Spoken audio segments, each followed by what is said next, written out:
Police नाकाम रही कांग्रेस कार्यकर्ताओं को रोकने में, और पुलिस का पूरा बंदोबस्त और पानी का टैंकर आ चुका है भीड़ को तितर बितर करने के लिए, लेकिन कांग्रेसी कार्यकर्ताओं ने अपना धैर्य बनाए रखा और सीधे सीधे अपने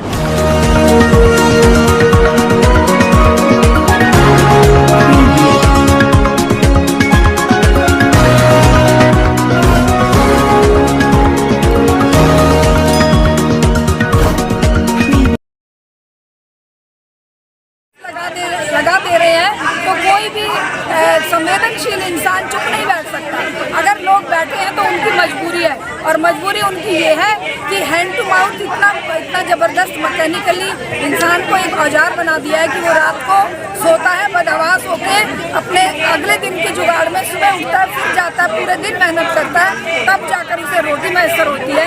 इसलिए उसका ये हाथ जोड़कर हमसे निवेदन होता है कि मैडम हमारे पास ना टाइम है, हमारे बच्चे भूखों मर जाएंगे अगर हम दिन की भी छुट्टी करते हैं। क्यों? क्योंकि 250 रुपये की गैस हमें 1100 के लगभग खरीदनी पड़ रही है। जो आटा देश में खाद्यान्न रखने की जगह नहीं है सरकार को, उस पर टैक्स लगाकर सरकार क्या चाहती है, ये एक सोचने की बात है। क्या लगता है मैडम आपको, जो लोग पहले महंगाई का खुलकर विरोध करते थे, जो नेता अभिनेता खुलकर ट्वीट करा करते थे कि भाई महंगाई है देश में, पेट्रोल इतने रुपए बढ़ रहा है, वो आज एकदम चुप है? देखिए, अगर हम ये कहें कि देश की बर्बादी के लिए ये हमारा विपक्ष और वो लोग जिम्मेदार हैं जो इस दर्द को ना समझ के केवल अपनी राजनीतिक रोटियां सेकने में लगे हैं, चाहे वो स्मृति ईरानी है, चाहे वो मेनका गांधी है, जो महिला होने के नाते महिलाओं के दर्द को नहीं समझ रही है कि महिला आज किचन में किस तरह से क्या 2 टाइम का खाना जुटाने में कितनी तकलीफ उठा रही है। एक 5 रुपये बढ़ने में स्मृति ईरानी सिलेंडर लेके छाती सड़क पर पीटती थी, आज वही स्मृति ईरानी को साफ सुन गया है। और ये जो विपक्ष है ये भी क्यों नहीं, सोनिया गांधी अगर ईडी के उसमें जाती है तो सारे सड़क पर उतरते हैं, आज क्यों नहीं सड़क पर वो लगातार प्रदर्शन कर रहे हैं। हमारा ये मानना है कि विपक्षी दलों के कारण ही आज देश के लोगों की ये हालत है। विपक्ष अपनी भूमिका नहीं निभा रहा है। जब जब किसी दलित पे अत्याचार होता है, जब जब किसी महिला पर अत्याचार होता है, जब जब महंगाई बढ़ती है, जब जब शिक्षा पर आक्रमण होता है, जब जब स्कूल कॉलेज यूनिवर्सिटियों को बेचा जाता है, जब जब गलत नीतियाँ लागू की जाती है, ये सारे के सारे बिलों में घुस जाते हैं। इनको केवल चुनावों के टाइम आप टकराते हुए देखोगे, तब ये एक दूसरे को गालियाँ देते हैं, जनता की आवाज़ तब भी नहीं उठाते हैं। तो ये लोग जिम्मेदार हैं। जनता आज नेतृत्व तलाश रही है, और वो नेतृत्व आप जैसे लोग, हम जैसे लोग जो सड़क पर पसीना बहा रहे हैं, वो देने में सक्षम होंगे एक दिन जरूर। महंगाई को लेके जो एक समर्थक है जो महंगाई, वो कहता है कि भाई देश में अगर सड़कें बन रही हैं, रोड बन रही है, तो उससे फिर महंगाई तो बढ़ेगी, पैसा तो लग ही रहा है, टैक्स फिर आएगा। आप जानते हैं सड़क क्यों बन रही है? कि अडानी, अंबानी, गोयंका, सिंघानिया, बजाज, मित्तल, जिंदल, बिंदल, इनको सुविधा रहे देश को लूटने में।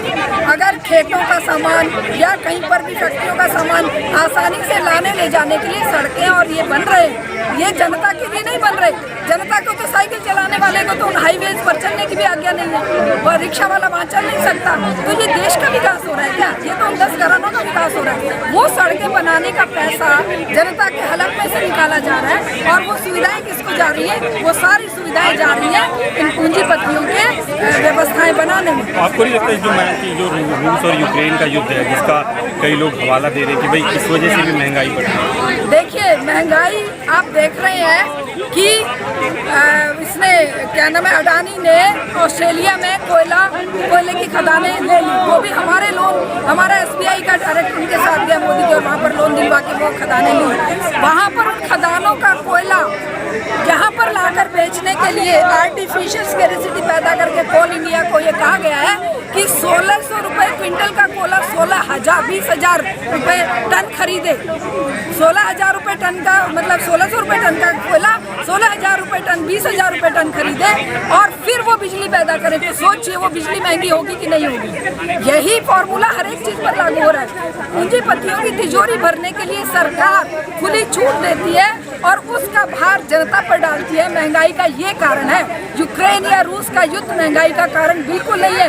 यूक्रेन और इसके युद्ध से पहले ना 100 रुपये के आसपास पेट्रोल पहुंच गया था। अभी उसमें तो 1-2 रुपये की बढ़ोतरी अब हुई है, लेकिन जब इतना सस्ता पेट्रोल था, 55 रुपये बैरल पहुंचा दिया था। तो वो महंगाई का कारण इन पूंजीपतियों की तिजोरी भरना है, ना कि यहाँ पर किसी युद्ध का या किसी और चीज़ का या ये जो बकवास करते हैं कि आबादी का कोई कारण, ऐसा नहीं। अग्निवीर जैसी जो एक योजना आई, सरकार कह रही है कि भाई जो कई लोग हैं कह रहे हैं कि भाई पैसा नहीं है सरकार के पास, इसलिए वो अग्निवीर है। किसानों का जो 3 बिल का मामला था वो इसी कारण से आया कि सरकार के पास अंदर पैसा नहीं है। सर पैसा कहाँ से रहेगा भाई? 40 लाख करोड़ सरकार जब पूंजीपतियों का माफ कर चुकी है तो बताइए वो पैसा आम जनता का पैसा था जो बैंकों में था। आप फिगर उठाकर देखिए, 100 करोड़ रुपया लगता है, 100 करोड़ रुपए में हमारी महिलाओं की टिकट फ्री हुई है, या जो दूसरा इसको कहते हैं मुफ्त की रेडिया। और वो जो रोज एनपीए में डाल रहे हैं, बैंकों को दिवालिया कर दिया। ये बैंक कर्मचारी बेचारे अपनी पेंशन के लिए रो रहे हैं और बैंक कर्मचारी नौकरी के लिए छटपटा रहे हैं, उनकी नौकरियां भी जाने वाली हैं, बैंकों को प्राइवेट हाथों में सौंप रहे हैं। तो ये सारा पैसा उन 10 घरानों के 10-15 घरानों की लूट के लिए जा रहा है और इसीलिए सरकारी खजाने में पैसा नहीं रहा।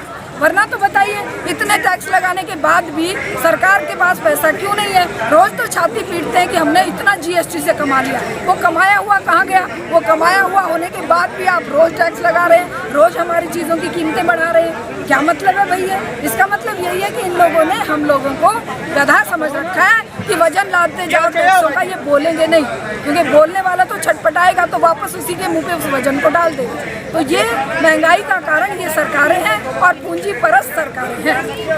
इतनी घटनाएं होती हैं, हमने देखा कि महाराष्ट्र में किस तरीके से सरकार बनी। विपक्ष का आपने नाम लिया, विपक्ष इतना कमजोर क्यों है? सब मुद्दे होते हुए भी विपक्ष इतना कमजोर। देखिए, जो विपक्ष चुनावी राजनीति का हिस्सा है, जिसे चुनावों के लिए चंदा चाहिए, वो विपक्ष इंतजार कर रहा है कि कब बीजेपी का यहाँ पर बंटाधार हो और फिर वो जो चंदा इसको बीजेपी को मिल रहा है वो हमें मिले और हम सत्ता में जाएं और हम पूंजीपतियों की सेवा करें। क्योंकि जनता की समस्याओं का समाधान चुनावी राजनीति नहीं है।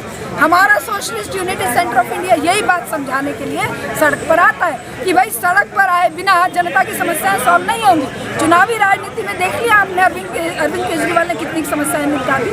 कहाँ समस्याएं निपटी? क्या वो कॉलेजों को बिकने से बचा पा रहे हैं? कॉलेजों में कितनी सारी टीचर्स की तनख्वाहें रोक दी जाती हैं जो कि दिल्ली सरकार के अंडर में। हॉस्पिटल्स में कर्मचारियों को तनख्वाहें नहीं मिलती क्योंकि पूंजीपतियों से कर्जा लोगे, पूंजीपतियों से चंदा लोगे तो पूंजीपतियों के कर्जे माफ करोगे, पूंजीपतियों को सुविधाएं दोगे, उनके ऊपर टैक्स जनता पे लगाने की छूट दोगे। तो ये एक ऐसा मैकेनिज्म है जो हर पब्लिक को समझ आ रहा है। आपकी हर पब्लिक सड़कों पे आएगी और ज़रूर वो एक दिन यहाँ पर एक अच्छी व्यवस्था कायम करने में सफल होगी। आपको लगता है कि कोई उपाय है इसका? हाँ, विपक्ष के देखिए उपाय तो ये आप और हम जैसे लोग जनता में है ना। लोग कहते हैं कि अरे अल्टरनेट नहीं है। भाई ये जनता अल्टरनेट है। एक एक इतना महान व्यक्ति छुपा बैठा है, एक एक इंजीनियर, एक एक डॉक्टर, एक एक टेक्नोक्रेट, एक एक जो प्रोफेसर है। आप देखिए कितने ज्ञानी गुणी है। इससे इन अनपढ़ों से तो बहुत अच्छी व्यवस्था बना लेंगे हम लोग। अगर मान लो एक जन आंदोलन के द्वारा सत्ता परिवर्तन, व्यवस्था परिवर्तन आया तो, लेकिन अगर चुनावों की राजनीति का खेल चलता रहा तो इस तरह से सैकड़ों साल भी नहीं होगा। हमें तो करना है जनता को जागरूक। जनता सवाल करेगी, जो भी सत्ता में बैठेगा उसे सवालों के कटघरे में जनता खड़ा करेगी। सरकार पे दबाव बनेगा आपको लगता है? बिल्कुल बिल्कुल बनेगा, क्योंकि देखिए अति तो हर चीज़ की होती है, हर चीज़ की अति के बाद समाप्ति होती है। तो उस अति को लाने के लिए हम लोग सड़क। Press the bell icon on the YouTube app and never miss another update.